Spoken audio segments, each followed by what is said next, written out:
in some countries, sport is like the national pastime. That's But in true. the Philippines, some might say that pageantry is the pastime. That's true. You know what? In the Philippines, we have pageants all over the places. Yes, we have pageants in the barangay, in school, national, local. That's why we really love Miss Universe.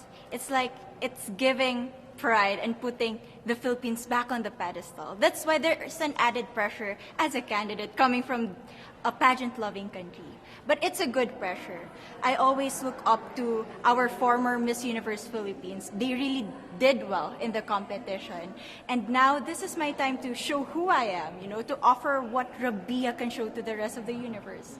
So I'm very happy, and at the same time, I'm excited to make all my kababayans proud, and hopefully I do. Why do you think it is that the Philippines love pageants? They have appreciation for beauty. We do love pageant because we used to think that we wanted to be included in the world, I have to be honest, in the Philippines, my skin color used to be not the standard of beauty. I was obsessed whitening my skin because these are the kinds of beauty queen we see on the mainstream.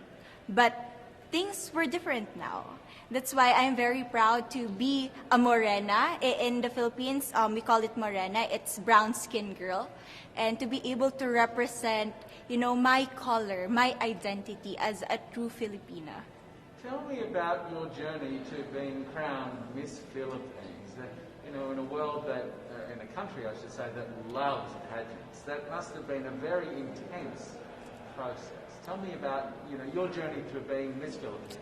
Well, my journey was crazy. You know what? I started to be a dark horse. Nobody noticed me. Nobody knows I was in the competition up until the preliminary and the coronation night. And when I won, I received different comments. Of course, there were people who didn't expect me to do well, who think that I cheated. That's why I need to redeem myself in Miss Universe. I really need to do well in this competition. And the thing is, I love pressure.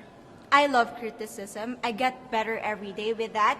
You tell me I cannot do that, I turn to you and I'm going to say that, no, I can do it for myself. Good for you. So how does it feel then to be on the global stage? How do you feel to be here in this moment, right now? It's crazy, but I'm overwhelmed with the support, not just from the Filipino community, but also from Thailand, Latin countries who do appreciate me as a candidate, as a person. It motivates me that I am beautiful, I can offer so much in this world, and when somebody believes in you, it gives you that extra energy to really do well and perform well. Do you have a sense with the girls, all of the girls competing, you're competing, but is there a sense of camaraderie with all of the girls? Is there a real spirit to, sort of motivate each other to do better? You know what? I have a different idea about Miss Universe. I thought it's going to be very competitive, in a healthy way, well, of course. But now I can see every girl helping each other, from fixing those hairs, from trying to zip up those outfits. It speaks of the closeness and the kind of camaraderie that we want to have. The goal of Miss Universe is not just to crown one girl, but also to build a genuine and long-lasting friendships among us. Would you say within the Miss Universe world, the contestants, is there a sisterhood? Are you sisters? There is sisterhood. I can say I was able to talk to different representatives from different backgrounds, different cultures. And despite our differences, there's so much to be highlighted in what binds us together. And that is because we want to empower women. We want to have our advocacies. We want to speak for the things that we love. And that's a celebration of women and the beauty that we have.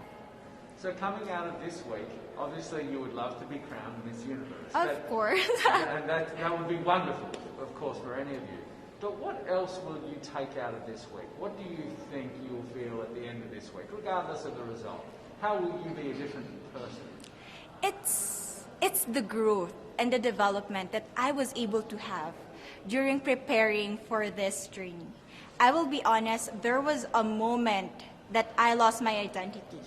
because I was put under pressure. I was in that position in which I feel like I'm not good enough. I'm not a good representative of my country, but I was able to bounce back stronger.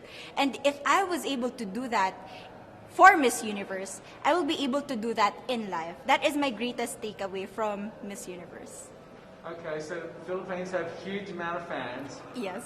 I want you to give us a little bit of a message to the fans here and at home. But send a message. What would you say to all the fans in the Philippines? To all my fans from the Philippines and from all over the world, maraming salamat po. Thank you so much for loving me and for believing in me.